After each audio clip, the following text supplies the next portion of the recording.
E aí, gente, vamos passar aqui muito rapidamente pelos 4 algoritmos do Instagram.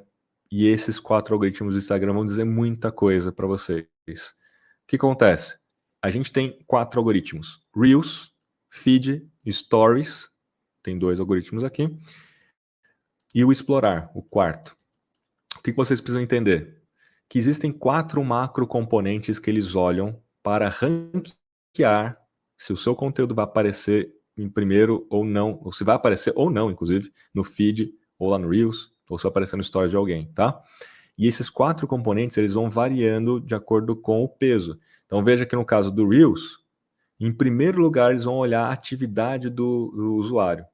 Eles vão olhar a atividade do usuário, se ele tem, inclusive, conexão boa, banda larga boa, se eles têm bateria no celular, até isso eles olham. Segundo ponto é a interação, o histórico de interação, se eles realmente gostam de ver Reels e quais tipos de conteúdo que eles mais assistem, quais são os interesses que eles têm para mostrar mais conteúdos parecidos. Então veja que está em segundo lugar. Em terceiro lugar, a informação do post, tipo de quantidade de likes e comentários e atenção, retenção. Então, a informação do peso do post para distribuição, para entender que aquele post teve relevância e ele passa a distribuir mais. Em último lugar, está a informação sobre o autor, ou seja, quem é o criador desse conteúdo, quantos seguidores eles têm, quais são as conexões que esse autor tem, para entender a relevância dele dentro da rede para distribuição. Olha só, lembra da teoria dos grafos?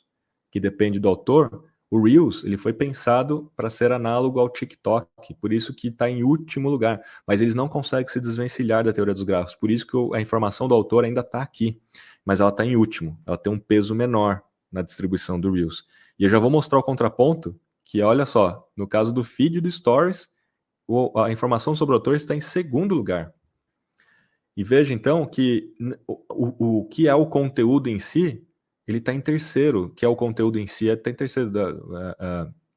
Porque assim, a informação do post, o peso do post, a quantidade de comentários e likes e salvamentos, etc., vai aparecer em primeiro para a distribuição do conteúdo no feed, mas em primeiro para quem te segue.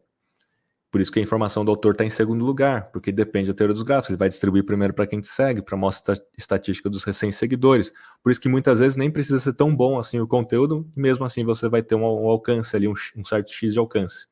Aí depois que eles vão olhar a atividade, porque feed é mais estático. Então eles não se importam tanto, vai estar em terceiro lugar, a velocidade de conexão, bateria, entre outras coisas. A frequência de vezes que a pessoa entra também no Instagram está na atividade, tá? Porque se ela entra poucas vezes ao longo do dia, o Instagram tem que selecionar ainda mais aquilo que ele vai mostrar para a pessoa. Se ela entra muitas vezes ao longo do dia, ela pode selecionar menos, porque ela vai ver mais vezes. Tá? Então a atividade também corresponde à frequência de vezes e de uso. Até mesmo tempo de sessão, se ela entra e fica muito tempo, na maioria das vezes. E aí tem histórico de interação, que tem a ver com os formatos até, a preferência de formato. Tem pessoas que gostam de ver carrossel e interagem com carrossel. Então o Instagram vai mostrar mais carrossel para ela. Se as pessoas gostam de ver fotos, o Instagram vai mostrar mais fotos para ela.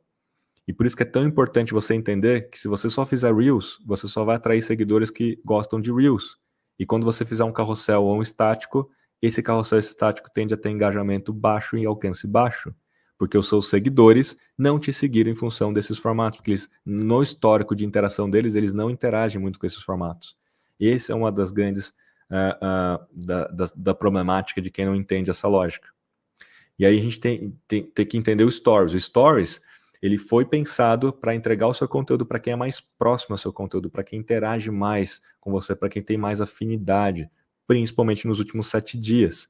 E por isso que é tão importante você fomentar essa afinidade fora dos stories. O que você faz fora dos stories impacta nos stories. Então, se você tem engajamento no feed, você vai ter mais alcance e visibilidade nos stories. Se você tem mais direct, você vai ter mais visibilidade nos stories. Se você segue uma pessoa de volta, você aumenta muito a afinidade. E você tem mais visibilidade nos stories para essas pessoas. Não dá para seguir todo mundo de volta, mas os seus melhores clientes, sim. Esse é o ponto. E o ranking do Explorar pode ver que o autor está lá em último, que pouco importa. O que mais importa é o peso do post. Se esse post tem muita visibilidade, engajamento, etc., então ele vai para o ranking Explorar, que é diferente no caso do próprio Reels. Veja que o Reels primeiro é atividade, porque eles não querem ficar mostrando o vídeo para quem está conexão baixa. Vai ter uma experiência negativa. Depois vem para histórico de interação, depois atividade no último autor, no ranking pouco importa. Eles querem até furar a bolha, mostrar coisas diferentes de outros autores lá dentro. Esse é um entendimento importante. Resumidamente, de tudo isso que eu falei, tem a ver com 7 pontos chaves aqui 7 fatores chaves do algoritmo do Instagram. Então, o interesse, que é o interesse de fato no assunto. Segundo é a recência, que é o tempo de publicação. Então, quanto mais recente for o post, maior são as chances, né, de você estar mais perto de 10 do que de 0 numa pontuação. 24 horas depois desse post, você está mais perto de 0 do que de 10. Afinidade, que é essa interação. Apesar de eu ter seguido o Kiso, eu não interagi nos posts do Kiso, então minha afinidade é mais perto de 0 do que de 10. Não, se toda vez que o Kiso posta, eu vou lá e comento, eu dou um like, eu mando um inbox para ele, a minha afinidade então é mais perto de 10. Frequência, e a frequência de uso, não é a frequência de post, é a frequência de uso. Se os seus seguidores usam pouco o Instagram, eles têm menos chances de ver seus conteúdos. Se eles usam muito o Instagram, eles têm mais chances de ver seus conteúdos, porque tem mais chances de exibição. Seguidores significa os seus seguidores, quantos seguidores eles seguem, entendeu? Quantos seguidores... Porque assim, se você tem seguidores em massa, se o seu seguidor segue 2.000 pessoas, você tem menos chance de aparecer, certo? Do que um seguidor seu que segue 2 pessoas, você e mais um. Então você teria 50% de chance de aparecer para a pessoa. Então você tem que tomar cuidado com quem você tem de seguidores. Se você tem seguidores em massa, você tem baixo alcance, baixa visibilidade. Então você tem que tomar cuidado com quem você tem aí de seguidor. Aí tem o uso, que é o lance que eu falei para vocês de tempo de sessão, e até mesmo velocidade de conexão. E tem a popularidade, que é aquele fator que extrapola tudo, que é o engajamento do post em si. É o peso do post. Quantidade de comentários, quantidade de likes, quantidade de salvamentos, tudo isso é fator que é levado em consideração. Então está aqui resumido os 7 fatores chaves que determinam a visibilidade do conteúdo no Instagram. Lembra que eu falei de escala de 0 a 10? Ele vai somando aqui, ó, de 0 a 10, esse aqui ficou em 8, esse aqui da recência está em 7, esse aqui da afinidade está em 5, esse aqui da frequência. Ele vai somando tudo. Se essa média, numa média simplificada aqui para vocês, estiver abaixo de 7, é bem improvável que o seu post apareça para as pessoas. Então você tem que estar um pouco acima de 7 já, porque o jogo no Instagram é um jogo cada vez mais difícil, mais profissional, entendeu?